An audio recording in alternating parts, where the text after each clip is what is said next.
Welcome to Case by Case. This is a podcast series brought to you by Calum, Luke Zadkovich, and today we have special guest Lucy Noble. How are you, Calum, Lucy? I'm very good, thank you. Welcome to the podcast, Lucy. Thank you. Happy to be here. I'm pretty well. How are you both? Good. I've got to say, I am excited, which I think I say almost every podcast, but I genuinely am today. And you know why? We won't tell the others that you're genuinely excited today. No, I am. The reason I am is because in this decision, which we'll get onto in a moment, there's this great line, which I want to read out right at the outset, and we'll give some context as we get on. It says, "To continue the warfare analogy commonly used in these cases, it was the only occasion when one side walked across no man's land and fraternized with the enemy." That is a lovely line. I thought that was a beauty. I just wanted to build some suspense. And I thought this we'll get into it. We're probably doing what we always do and talking too much around the judgment before we talk about the judgment. But I did think this was a very well written judgment, almost acerbic in its dislike for the fact that this one went to the Court of Appeal. I really enjoyed that too. Well, any opening remarks for you, Lucy? Well, I think that that's not something that I'll often see in a judgment, those feelings towards the reasons why this judgment ended up in the Court of Appeal. So I think it was, I guess, refreshing in a way that we did hear those thoughts from the justices. Yeah, it was a classic line in there. Another one, I'm not quoting this, but it was something like, and I know it was said at first instance that when it came up to the Court of Appeal, they may look more favourably upon the question. I don't. So, okay, with that intro, Lucy, would you like to give us some facts for this case to get us going?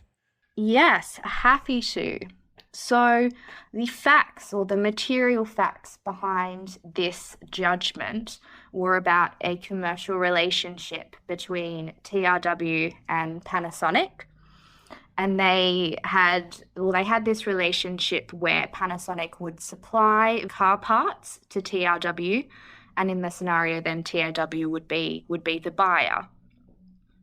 And so the reason why the dispute arose was to do with the quality of those parts, but that's actually not the material part, or not the important part for our purposes. It was to do with the terms that were agreed. So at the very beginning of the relationship, Panasonic had TRW sign what they called a customer file document, which essentially just set out some terms and conditions. It was quite brief, but importantly, it provided for a jurisdiction clause, and that was for the jurisdiction of Germany. So this file document was signed, I think it was 2011 from memory, and then 4 and 5 years later, TRW put in an order for some parts and requested that those products be delivered in accordance with their own terms and conditions. And in those orders, it was specified that they didn't require any acceptance from Panasonic, that the acceptance would come with the physical delivery of those products.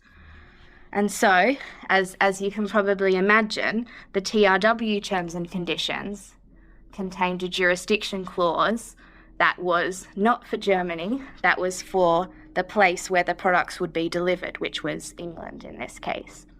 So they were left with 2 different terms and conditions, and then a dispute about quality, and they weren't sure, well, they each of the contracting parties thought that their terms and conditions were the one that should be applied. So we have a classic battle of the forms scenario here, and the battle is kind of at a threshold jurisdictional level as to whether it's going to be in England or whether it's going to be in Germany. And I'm not sure I actually said at the start of this podcast, but this is an English decision. It's before the English Court of Appeal. with Lord Justices Peter Jackson, Coulson and Burse sitting. And it's a very recent decision, hot off the press. This was delivered yesterday, 28th of October 2021. So it's all over jurisdiction. I think you had a comment there, Calum? Yeah, I was going to make a very similar comment that this was really a preliminary issue almost. It was the very first hurdle was to work out where is this supposed to be heard, and it was a jurisdictional objection, and the jurisdictional objection was effectively between the umbrella terms that were signed in 2011 and then the specific terms for the orders that were signed in or I don't even know if they were signed. I think they just came into existence in 2015 and 2016. Yeah, and the decision at first instance that really rested upon that file acknowledgement or that customer sign up document. That was kind of the key piece of evidence that was relied upon at first instance. And I think it's probably worth mentioning because the Court of Appeal does devote some time to it, is that at this kind of preliminary stage, as you put it, Calum, when the Court of First Instance has gone through the evidence and made evidential findings one way or the other, that the Court of Appeal must exercise reticence in really second-guessing that exercise, and that's from the CAFA decision. Exactly. And there's throughout this judgment, the judges or the Lord Justices are dealing with the issue of what they can and can't, what evidence they can and can't adduce, and that point comes through, quite clearly. There's almost a procedural point that is worth mentioning, which is the scope of what can be considered on appeal, and that's something which was discussed by the Lord Justices and the claimant seeking to.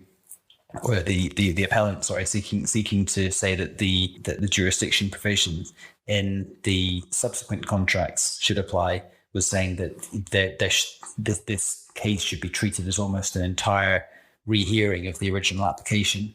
And the Lord Justice found that no, it's much narrower than that. It's an evaluative exercise looking at whether or not the High Court made the right decision or not. It's not a case of relitigating the entire piece.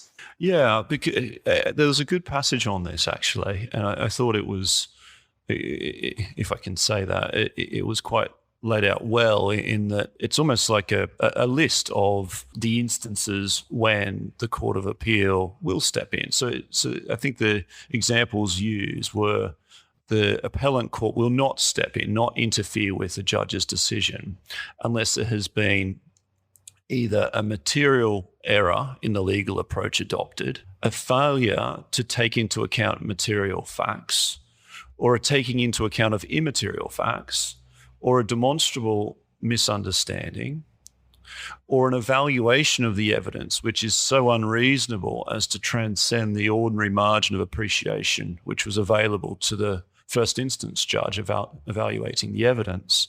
And, in that case, from CAFA, there was no such error.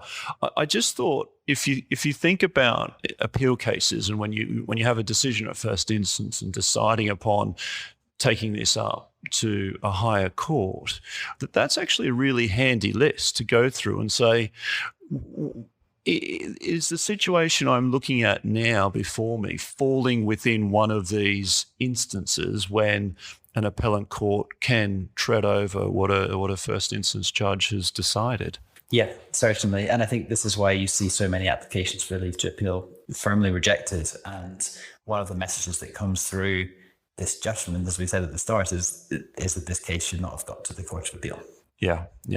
So, Lucy, would you like to touch on what do we mean by battle of the forms? What's it all about? So I guess the concept of battle of the forms is two contracting parties. In this case, it was for contracts to do with the supply of car parts, but it really can be to do with the contracts for the supply of anything, any types of materials, where both contracting parties have their specified terms, and they both consider that their terms are the ones that apply to the case. So ordinarily in that sort of scenario, I guess set A of the terms will be sent to the other contracting party, and then set B terms will be sent back, and then maybe set A terms will be sent back again, and there isn't any firm agreement on the terms that will govern the contract. I guess there's two floating sets of terms that each may apply. And so this battle of the forms arises when when the contracting parties can't decide which of the forms is to apply. Yeah, exactly. And there's a couple of great examples used in the decision. I take it you guys saw the whiskey example. I thought the whiskey example was a great one. I thought that was one that I'd let you touch on, Calum, given your geographical origins. Exactly. A small taste of home. I love that example. I love the fact it's something that I think is brilliant about the common law.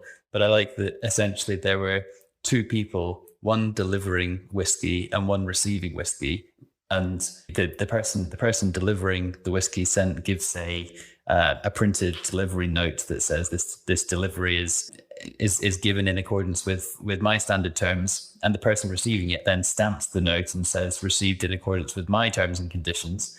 And the driver goes off on his merry way, unknowing that he's actually accepted the other side's terms and conditions by basically performing the contract after receipt of their terms and conditions. And then 50 years later, we're looking at a case turning on very different issues, but we're still harking back to the delivery of this crate of whiskey. It's super. It is fantastic, isn't it? Yeah, I really like that one too. Also, because whenever I mention to my mates that I grew up with that, I'm a lawyer doing this or that, they immediately think I'm just there sipping whiskey at like Harvey Specter or something in suits. Alas. Alas. You got to keep up the pretense, Luke. That's not what we do most of the day when we're not podcasting. Well, exactly. Maybe that's what we need to do in a future one. Podcast with whiskey. Exactly. Anyway, we digress. There's another example, the tech data interconnections case. Did you note that one, Lucy? Yeah, although I have to say that the whiskey case was certainly my favorite here. Yeah, fair enough. And both of these go to the same point, which is, well, the tech data one goes to a slightly different point, but the whiskey case is the classic example of what they call the last shot rule, which is that the reason that the person receiving the whiskey was the person whose terms prevailed was because they were the last terms that were sent across the bow. So you have the initial terms, which are the person delivering it, and on his delivery note it says my terms and conditions apply. Then the person receiving it stamps it and says my terms and conditions apply. Pardon me. And it's the last shot that wins, effectively the last shot rule, and that's the kind of principle. Yeah, exactly. But with the tech data case, what I liked about that, or tech data, depending on your pronunciation, is that the last shot typically wins, but it doesn't always win. And you still do need to look at what were the party's objective intention, not their subjective intention, but what their objective intention was. And the history or the commercial interactions between those parties can displace the last shot rule in certain circumstances. And in some ways, I suppose, the case we're dealing with, it did that because it really focused in on one point, which happened at an earlier point in time, where there was this express acknowledgement. Even though I liked the argument, I had to smile when I read the argument that by signing a document with the terms of the other party, that was not an acknowledgement of the terms; it was an acknowledgement that the terms existed. Yeah, that was bold. I mean, you've got to try things. That was effectively one of the arguments they said was that the terms themselves, and this was part of a kind of catalogue of arguments that went in around the kind of consideration point. The terms, the initial terms didn't constitute a binding contract for various reasons, and there were a couple of interesting points in there, not least the consideration argument. And there's a note from the leading judgment, or from the Lord Justice giving the leading judgment, that that made the point that a consideration argument is very difficult under English law, and we all know that. But it's always interesting to see a Lord Justice in the Court of Appeal just noting the difficulties with a consideration argument. Yeah, exactly. And look, it was noted in there as well that it is possible through, and I think this is picking up on a point in Chitty on Contracts, where the editors noted that it is possible through, quote unquote, careful draftsmanship to avoid losing the battle of the forms. And it's almost like it's a little bit like the situation we had here, where you can have your counterparty sign a document where they're agreeing to what's going to happen in the future and what terms will apply to future instances. And I thought that's a really neat way of looking at it. And similarly, you can imagine, the opposite scenario as well, when you're accepting it, that through certain words and language and, careful draftsmanship, you can flip it around, like the whiskey case. So that I agree with. In this context, I agree with it, and I think it makes a lot of sense that if you've agreed something, let's assume, and as the court found, that the initial umbrella agreement, as I call it, in 2011, setting out the general terms on which the parties would then contract in the future, let's say that was a binding agreement and it included a exclusive jurisdiction provision. In those situations, I can see why that exclusive jurisdiction provision wouldn't be lost by the exchange of future terms. What I find more difficult conceptually, I think on balance it's right, but I find it more difficult conceptually, is that if you have a battle of the forms situation where neither party is accepting the other's form, there can be careful drafting in one of those not accepted forms that causes the other form to lose out. Because at what point is that careful drafting accepted by the other party? Well, exactly. And I think that's coming back to, we're starting to get into, can I use another warfare term, territory of that quote that I started with. It's this concept of walking across no man's land and fraternizing with the enemy. At what point are you just firing shots across the bow, mixing all sorts of metaphors? But at what point are you actually, taking that step to engage with what's been sent, and how is that engagement being done? I think in this case, it wasn't just the acknowledgement. I think that was a key factual point, but it wasn't really disputed that TRW had entered into other contracts with Panasonic and that they would, potentially enter in on their terms. And there was this whole history. It wasn't just a one-off situation. And I think that kind of goes to what you're saying. If you just look at it in pure isolation of two shots across the bow, it's difficult to see where the meeting of the minds is, right? But if you've got more than that, if you've got some type of engagement, then you're really analysing what was the nature of that engagement viewed objectively. And I think that also to that point, the fact that those umbrella terms, as you called them, Calum, that they were signed, so they were physically engaged with, in a sense that if parties are just sending their terms and conditions back and forth, you wouldn't necessarily have that confirmation or acceptance in a way.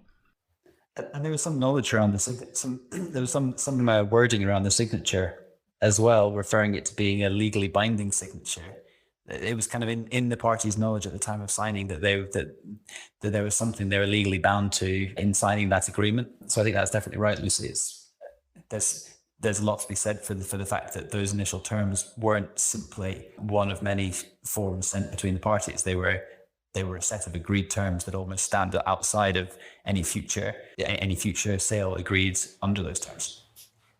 So what are we saying then, that in this situation, what would have been required, because TRW had signed the form, Panasonic's form, and in that form, Panasonic were effectively saying future deals, if you go ahead, and buy, future deals would be on Panasonic's terms, that it wasn't enough for TRW just to send their own form after that point. They knew and had agreed almost to the terms that would apply to future deals. So they had to kind of do something more.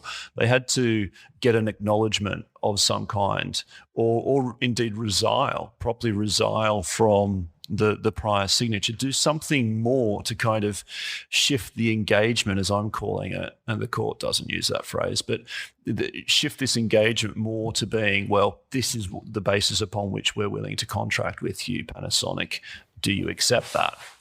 I think that's right, because Panasonic would have said, well, we're not willing to contract with a party that's not signed our customer form. And that was, ultimately when they were looking at consideration, the Lord Justices said that the consideration for this contract was the fact that TRW were then entitled to enter into further contracts with Panasonic. So I think Panasonic would say, well, yes, this document is the basis for our contractual relationship. And I think that in these particular umbrella terms themselves, they did make provision that the conditions were to apply unless anything to the contrary has been confirmed by Panasonic in writing. So even still, they sought to cover their back in a way to ensure that nothing subsequently agreed would ever be applied in contradiction to the umbrella terms. Which goes to the good drafting point, the careful draftsmanship to avoid the battle of the forms. It does, but it goes to, it's almost like, the way I'm thinking about this is it's almost like a preliminary agreement to restrict the way in which future negotiations over terms will happen. And TRW agreed to that. So they agreed to a scenario whereby if they wanted Panasonic to agree to other terms, they had to get their express agreement. And by agreeing to that early on, they were then bound to this method or this mechanism for revising terms. They didn't have to. They could have said, well, at the outset, we're not signing this. We'll do business with you, but it's got to be on our terms. Or had they signed, they then had to take some step to reconcile before a contract was already on foot, assuming a contract had not already been formed. So it's a really interesting point. It is. I'm cautious not to get too sidetracked on the point, because I would like to briefly touch on the recast Brussels regulation that was looked at there, because I think it's a helpful thing to track through. But I can't help myself, and I think it's helpful to know the difference between the position under English law as set out in Panasonic, or as restated in this Panasonic case, and the position in US law. Because I know that under US law, following the Uniform Commercial Code, which is typically applied in the general maritime law, the position is not the same. Yeah. And this case might have been the same, but certainly the whiskey case would not have had the same result following the Uniform Commercial Code.